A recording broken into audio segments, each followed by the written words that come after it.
أعوذ بالله من الشيطان الرجيم. بسم الله الرحمن الرحيم. قل يا أيها الكافرون لا أعبد ما تعبدون ولا أنتم عابدون ما أعبد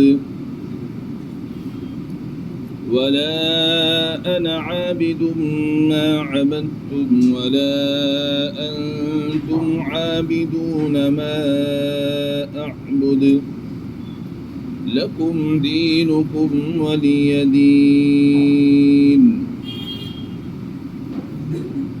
صدق اللہ العظیم.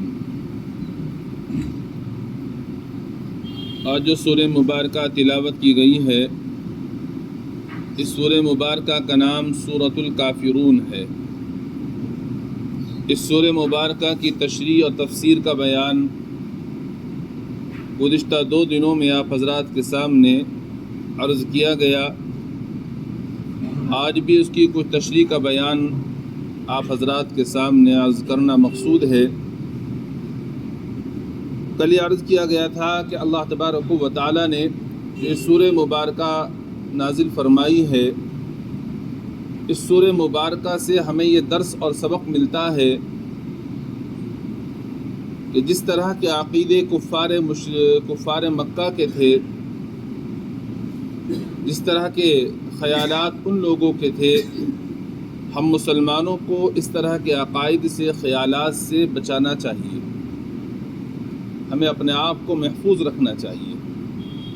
اور ان کا عقیدہ کیا تھا کہ وہ لوگ اللہ تبارک و تعالیٰ کو مانتے تھے. یہ کہتے تھے کہ اللہ تبارک و تعالیٰ ہیں. یہاں تک کہ حدیث میں یہ بھی آتا ہے کہ جس وقت میں وہ کوئی کام شروع کرتے یا کچھ لکھتے تو اس سے پہلے وہ اللہ تعالیٰ کا نام لکھا کرتے تھے یا نام لیا کرتے تھے. کہتے بسمک اللہم، اللہ تبارک و تعالیٰ کے نام سے میں شروع کرتا ہوں. جب حضور اکرم صلی اللہ تعالیٰ علیہ وآلہ وسلم تشریف لائے تو آپ نے آ کر بتایا کہ بسم اللہ الرحمن الرحیم لکھو اور پڑھو. اس سے پہلے بسمک اللہم وہ لوگ لکھا کرتے تھے. اس کا مطلب یہ ہوتا ہے میں اللہ تعالیٰ کے نام سے شروع کرتا ہوں. اور قرآن کریم میں ایک جگہ ارشاد فرمایا گیا کہ جب وہ سمندر میں سفر کر رہے ہوتے اور سمندر میں سفر کرتے ہوئے طوفان آ جاتا اور ایسا لگتا کہ کشتی اب ڈوبی تب ڈوبی، اس وقت میں ان کو اپنی دیوی دیوتا یاد نہیں آتے تھے، بلکہ اس وقت میں وہ خالص اللہ تبارک و تعالیٰ کو پکارا کرتے تھے اور یہ کہتے تھے کہ اللہ آپ ہمیں کنارے لگا دیجئے، طوفان سے، طغیان سے ہمیں بچا لیجئے. اللہ تبارک و تعالیٰ ان کو اس طوفان سے محفوظ فرما لیتے. لیکن جب وہ کنارے لگ جاتے پھر آنے کے بعد دوبارہ سے وہ بتوں کی پرستی شروع کر دیا کرتے تھے. تو معلوم یہ ہوا قرآن کی آیت مبارکہ سے اور احادیث سے کہ مشرکین مکہ اللہ رب العزت کو مانتے تھے، خالق مالک مانتے تھے، اللہ تعالیٰ کی عبادت بھی وہ کرتے تھے اپنے خیال سے، لیکن جس طرح سے اللہ تعالیٰ کی عبادت کرنی چاہیے وہ اس طرح سے نہیں کرتے تھے. اللہ تعالیٰ کی صفات میں دوسرے لوگوں کو انہوں نے شریک کر رکھا تھا اور ان کا کہنا یہ تھا کہ اللہ تبارک و تعالیٰ نے کائنات کو بنا کر کے اللہ تعالیٰ فارغ ہو گئے ہیں، اب اللہ تعالیٰ نے کچھ چیزوں کا اختیار ان دیوی دیوتاؤں کو دے رکھا ہے. یہ ان کا عقیدہ تھا. اب آپ اپنے اوپر غور فرما لیں، اللہ معاف فرمائے، کیا ہم مسلمانوں کے اندر اس طرح کے عقیدے نہیں پائے جاتے؟ کتنے مسلمان ہیں جو اپنے آپ کو مسلمان کہتے ہیں لیکن مسلمان ہونے کے باوجود ان لوگوں کا عقیدہ یہ ہے کہ فلاں بزرگ مشکل کشا ہیں. مشکل کشا کا مطلب ہے مشکل کو دور کرنے والے، پریشانی دور کرنے والے. حاجت رواں ہیں یعنی ضرورت کو پوری کرنے والے. مختار کل ہیں یعنی تمام تر اختیارات ان کے قبضۂ قدرت میں ہیں. تو اب آپ بتائیے کہ جب مسلمانوں کے عقیدے یہ ہیں تو مسلمانوں کے ان عقیدوں میں اور کفار و مشرکین کے عقیدوں میں کچھ فرق نظر آتا ہے آپ کو؟ کوئی فرق نظر نہیں آ رہا ہے. تو تو لہذا معلوم یہ ہوا اس طرح کا عقیدہ رکھنا یہ شرک کے قریب تر لے جاتا ہے ہم لوگوں کو. اس لیے ہم مسلمانوں کو اس طرح کے عقیدے رکھنے سے اپنے آپ کو بچانا چاہیے. میں نے کل بھی عرض کیا تھا، کوئی ولی ہو یا بزرگ ہو، پیغمبر، یہ سب ہماری سر آنکھوں پر، ان سے عقیدت رکھنا، ان سے محبت رکھنا، ان کا احترام کرنا ہمارا دینی فریضہ ہے، ہم رکھتے ہیں. لیکن ایسا نہیں ہے کہ ہم کسی بھی ولی، کسی بھی بزرگ، کسی بھی پیر صاحب کو ہم اللہ تبارک و تعالیٰ کی صفات میں سے کسی صفت کی طرف منسوب کر دیں. یہ ہم نہیں کر سکتے. اگر کوئی کر رہا ہے تو وہ سمجھ لیجئے گا وہ اللہ تعالیٰ کی صفات میں دوسروں کو شریک کر رہا ہے، اور شریک کرنے کی وجہ سے وہ شرک کے قریب تر پہنچ جا رہا ہے. بلکہ بعض مرتبہ ایسے اعمال سرزد ہو جاتے ہیں حد سے آگے بڑھ کر کے کہ آدمی شرک کا مرتکب ہو جاتا ہے. آپ کتنی مرتبہ مزاروں پر جا کر دیکھیے، مزاروں پر آپ حضرات بھی جاتے ہیں، کبھی کبھار ہمارا بھی جانا ہوتا ہے. اب نظام الدین مرکز گئے، کبھی اتفاق سے جانا ہوا تو بھی دیکھ چلو یہاں آئے ہیں، چلو حضرت کی نظام الدین اولیاء رحمۃ اللہ علیہ کی وہاں بھی چلتے ہیں مزار پر. کبھی وہاں جا کر حاضری دی تو وہاں جا کر دیکھا ہم نے کیا کیا ہوتا ہے. جب ہم پڑھتے تھے مدرسے میں، کئی مرتبہ ہمارا رڑکی جانا ہوا تو رڑکی سے ہم نے سوچا بھائی چلو کلیر قریب ہی ہے، کلیر چلے جاتے ہیں. ہم کلیر گئے، کلیر میں جا کر وہاں آپ دیکھیے شاید آس پاس کے مزارات میں سے جتنی خرافاتیں کلیر میں ہوتی ہیں شاید کہیں اور نہ ہوتی ہوں. ایسے ایسے کلمات وہاں کی عورتیں اور لوگ استعمال کرتے ہیں کہ اگر تھوڑی بہت بھی اگر سمجھ بوجھ اللہ تعالیٰ نے انسان کو دی ہے، وہ صاف طور پر کہہ دے گا کہ جو لفظ استعمال کیا جا رہا ہے یہ لفظ ان بزرگ کی شان میں گستاخی ہے، اور یہ جو لفظ استعمال کیا جا رہا ہے اس لفظ کے استعمال کرنے سے یہ استعمال کرنے والا بندہ ایمان سے خارج ہو جائے گا. کیا کہتی ہیں عورتیں؟ صابر تجھ سے ہی لوں گی، تو ہی دے گا بیٹا، تجھ سے ہی اولاد لوں گی. آپ بتائیے مجھے کیا یہ بزرگ کی شان میں گستاخی نہیں ہے؟ صابر تجھ سے ہی لوں گی میں، اپنے باپ کو ایسے بول دے گی بابا تجھ سے ہی لوں گی میں. بزرگ کی شان میں گستاخی ہو رہی ہے. پھر اولاد دینے والی ذات اللہ کی ہے. یَهَبُ لِمَن يَشَاءُ إِنَاثًا وَيَهَبُ لِمَن يَشَاءُ الذُّكُورَ أَوْ يُزَوِّجُهُمْ ذُكْرَانًا وَإِنَاثًا وَيَجْعَلُ مَن يَشَاءُ وَقِيمًا. یہ اللہ تبارک و تعالیٰ نے قرآن میں ارشاد فرمایا، اللہ تعالیٰ جس کو چاہتے ہیں اولاد دیتے ہیں، جس کو چاہتے ہیں بیٹا دیتے ہیں، جس کو چاہتے ہیں بیٹی دیتے ہیں، اور جس کو چاہتے ہیں دونوں دیتے ہیں، جس کو چاہتے ہیں دونوں میں سے ایک دیتے ہیں، جس کو چاہتے ہیں اللہ تبارک و تعالیٰ بانجھ رکھتے ہیں، اولاد ہی نہیں ہوتی. تو بانجھ رکھنا، اولاد دینا، بیٹا بیٹی دینا، دونوں میں سے ایک دینا، یہ تو سب اللہ تعالیٰ کے قبضے قدرت میں ہے. اب جو بندہ یہ پکار رہا ہے تو صحیح لوں گی، تو ہی دے گا، آپ بتائیے مجھے کیا شرکیہ کلمات نہیں ہیں؟ لیکن جہالت کی وجہ سے، علم نہ ہونے کی وجہ سے اس طرح کے عقیدے لوگوں نے رکھے ہوئے ہیں، اور ان عقیدوں کی وجہ سے لوگ شرک کے قریب تر پہنچ جاتے ہیں، بلکہ بعض مرتبہ شرک کا ارتکاب کر بیٹھتے ہیں. لہذا ہم مسلمانوں کو چاہیے ہم اپنے عقیدے درست رکھیں، اس طرح کا عقیدہ قطعاً بھی نہ رکھیں جو ہمیں شرک کے قریب لے جا رہا ہے. تو ایک بات تو اس سے ہمیں یہ درس ملتا ہے. دوسرا درس ہمیں یہ ملتا ہے کہ مصالحت اچھی چیز ہے، صلح اچھی چیز ہے، لیکن اگر کوئی صلح، کوئی مصالحت ایسی ہو کہ جس سے ہمیں اپنے اصولوں کی قربانی دینی پڑے، جس سے ہمارا دین کا کوئی حکم، شریعت کا کوئی حکم مجروح ہو رہا ہو، جس میں ہمارے شریعت میں کوئی نقصان نظر آ نقص نظر آ رہا ہو، تو ایسی صلح، ایسی مصالحت پسندیدہ نہیں ہے. حضور اکرم صلی اللہ تعالی علیہ وآلہ وسلم نے بھی صلح کی ہے. آپ نے یہودیوں سے بھی صلح کی مدینہ منورہ میں، اور آپ نے کفار و مشرکین سے بھی صلح کی ہے. اس لیے صلح کرنا اچھی چیز ہے. قرآن میں بھی اس کا ذکر فرمایا، وَإِن جَنَحُوا لِلسَّلْمِ فَجْنَحْ لَهَا وَتَوَكَّلْ عَلَى اللَّهِ إِنَّهُ هُوَ السَّمِيعُ الْعَلِيمُ.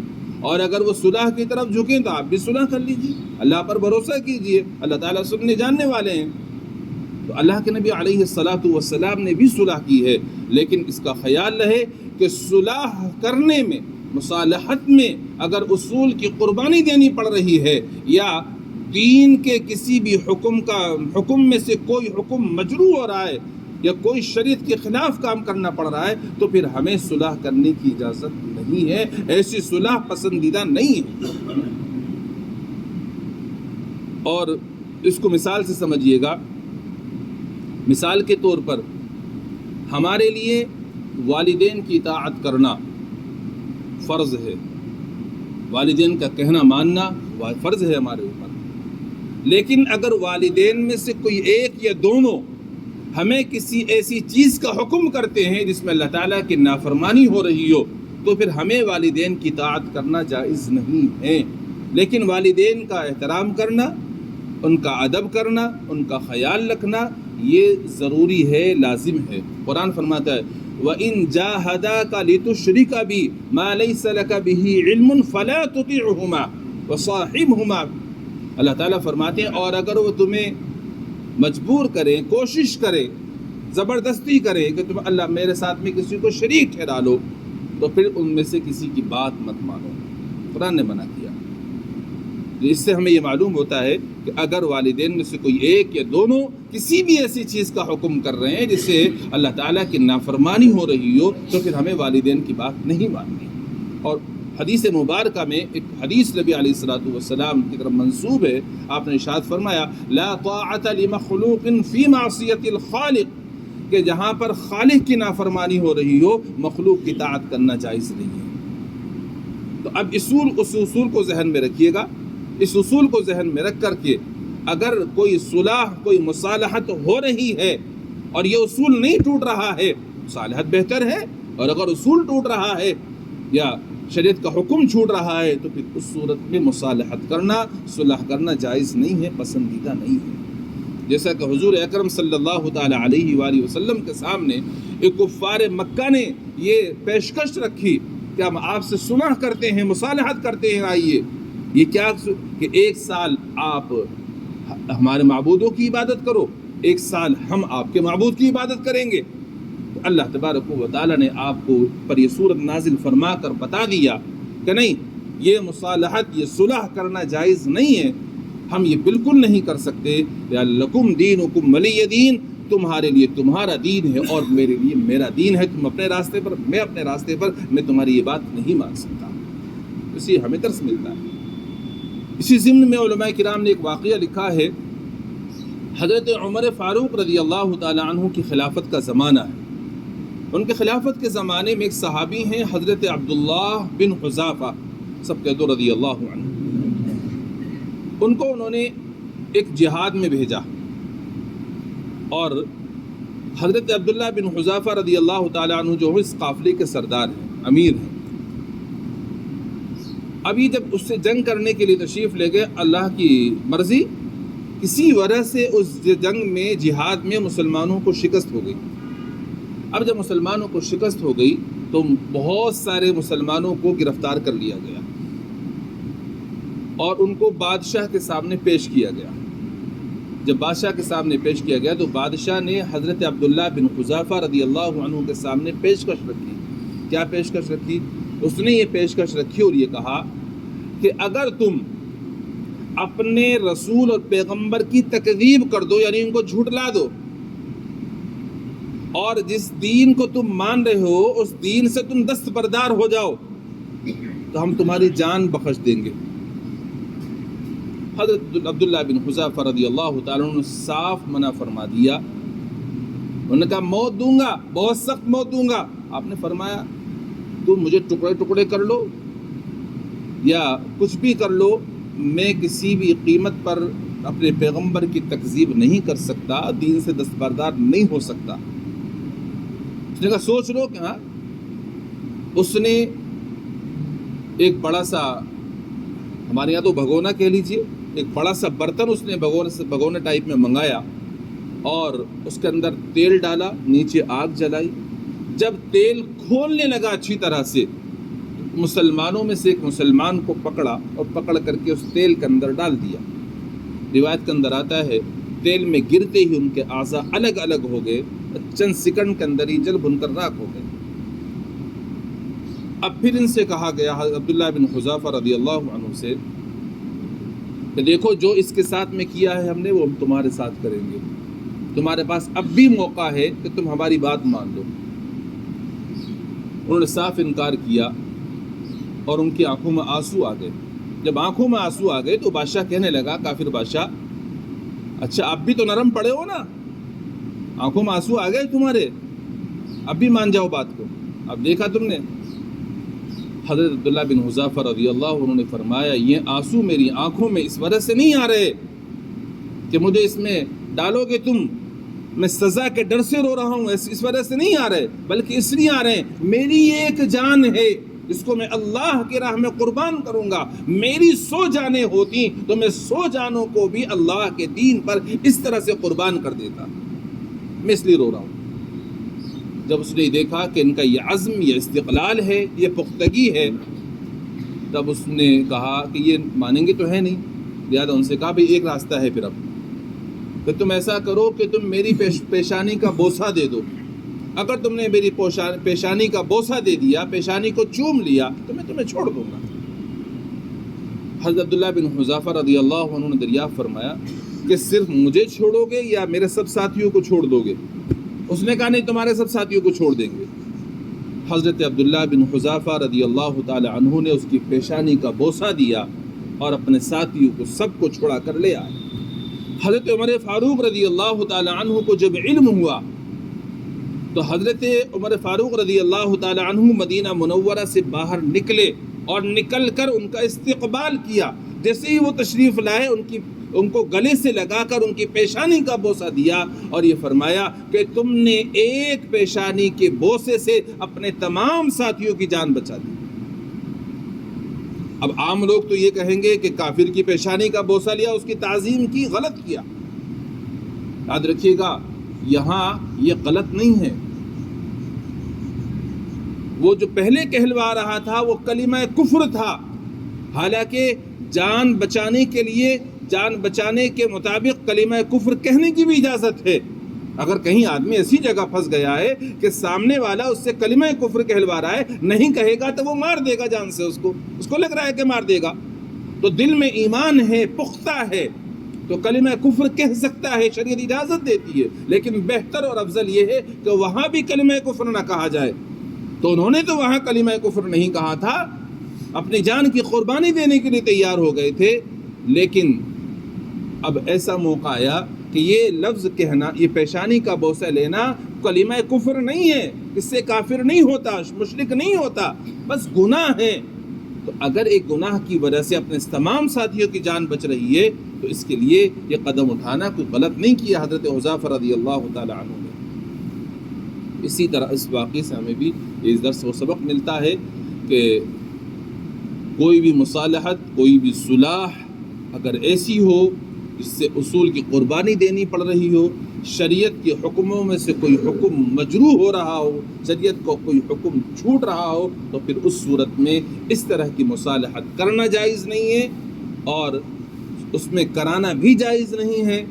ہاں اگر کہیں پر اس طرح کی بات نہ ہو تو مصالحت اچھی چیز ہے اور بہتر چیز ہے۔ تو یہ ہمیں درس اور سبق ان آیات مبارکہ سے ملتا ہے، سورہ مبارکہ سے ملتا ہے۔ باری تعالیٰ سے دعا ہے اپنا فضل فرما کر ہمیں عمل کی توفیق مرحمت فرمائے، اور جو عقیدوں کی خرابی ہے اللہ تعالیٰ ان کو درست فرما دے۔ ہم جو مسلمان کہلانے والے ہیں، ہمارے مسلمانوں کے اندر یہ غلط عقیدے آ گئے ہیں، باری تعالیٰ ہماری اصلاح فرما دے اور قرآن اور احادیث مبارکہ کے مطابق ہمیں زندگی گزارنے کی توفیق مرحمت فرمائے۔ سبحان اللہ بحمدہ، سبحانک اللہم بحمدک، ونشہد ان لا الہ الا انت، نستغفرک ونتوب الیک۔ سبحان ربک رب العزة عما یصفون، وسلام علی المرسلین، والحمد للہ رب العالمین۔